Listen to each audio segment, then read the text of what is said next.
ആകാശം നിറയെ കാർമേഘങ്ങളായിരുന്നു. ഒരു തണുത്ത കാറ്റ് അലസമായി സഞ്ചരിച്ചു കൊണ്ടിരുന്നു. ഗ്രാമപാതയുടെ ഇരുവശങ്ങളിലുമുള്ള വൃക്ഷങ്ങൾ തലയാട്ടി. കള്ളക്കർക്കടക മാസം.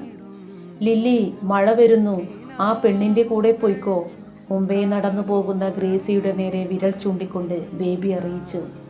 ഇച്ചാച്ചനോ? അവൾ ചോദിച്ചു. ഞാൻ ഓടിക്കൊള്ളാം. അവൻ ഓട്ടമായി. അപ്പോഴേക്കും 1, 2, 4 എന്നിങ്ങനെ പെരുകി പെരുകി മഴത്തുള്ളികൾ വീഴുകയായി. സ്ലേറ്റും പുസ്തകവും അടുക്കി പിടിച്ചുകൊണ്ട് ലില്ലി ഓടി. അവളുടെ മുഖത്ത് മഴത്തുള്ളികൾ വീണു.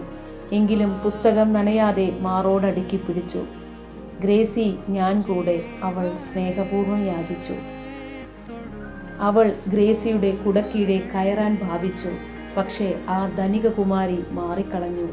അവളുടെ ഉടുപ്പ് സിൽക്ക് കൊണ്ടുള്ളതും വെടിപ്പുള്ളതുമായിരുന്നു. ലില്ലിയുടേതോ വില കുറഞ്ഞതും മുഷിഞ്ഞതും. ഗ്രേസി, ലില്ലി യാചിച്ചു. പോ കുട്ടി, ഇപ്പം മനസ്സില്ല, എൻ്റെ കൊട കേറ്റത്തില്ല, ഗ്രേസി തീർത്തു പറഞ്ഞു. ഒരു കുടക്കീഴിൽ ചേർന്നു നിൽക്കാൻ ഇടമില്ലാതെ മഴയത്ത് നനഞ്ഞു കുതിർന്ന 2 കുഞ്ഞുങ്ങളുടെ കഥ നിങ്ങൾ കേട്ടിട്ടുണ്ടോ? ഇത് പ്രശസ്ത എഴുത്തുകാരനായ മുട്ടത്തുവർക്കിയുടെ മനോഹരമായൊരു സൃഷ്ടി. ഒരു കുടയും കുഞ്ഞു പെങ്ങളും. ഹലോ കൂട്ടുകാരെ, ഏവർക്കും മല്ലു നോവൽ കഫയിലേക്ക് സ്വാഗതം. അനാഥരായ ബേബിയും അനുജത്തി ലില്ലിയും ക്രൂരയായ പേരമ്മയുടെ കൂടെ അവരുടെ വീട്ടിലാണ് താമസം. സ്കൂളിൽ പോകുമ്പോൾ കനത്ത മഴയിൽ നിന്നും ലില്ലിയെ സ്വന്തം കുടയിൽ കയറ്റാൻ ധനികയായ ഗ്രേസി തയ്യാറായില്ല. പെങ്ങളുടെ കണ്ണീര് ബേബിയുടെ ഉള്ളു പൊള്ളിച്ചു. തൻ്റെ പെങ്ങൾക്ക് എങ്ങനെയെങ്കിലും ഒരു കുട വാങ്ങി നൽകണമെന്ന തീവ്രമായ ആഗ്രഹം ബേബിയിലുണ്ടായി. തുടർന്നുണ്ടാകുന്ന അപ്രതീക്ഷിത സംഭവങ്ങൾ കാരണം ബേബിക്ക് നാട് വിടേണ്ടി വന്നു.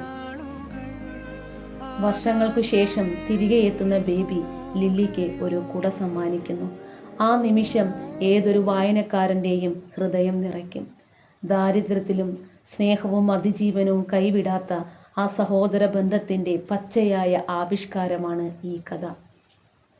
നിങ്ങൾക്ക് ഈ വീഡിയോ ഇഷ്ടമായാൽ ലൈക്ക് ആൻഡ് സബ്സ്ക്രൈബ്.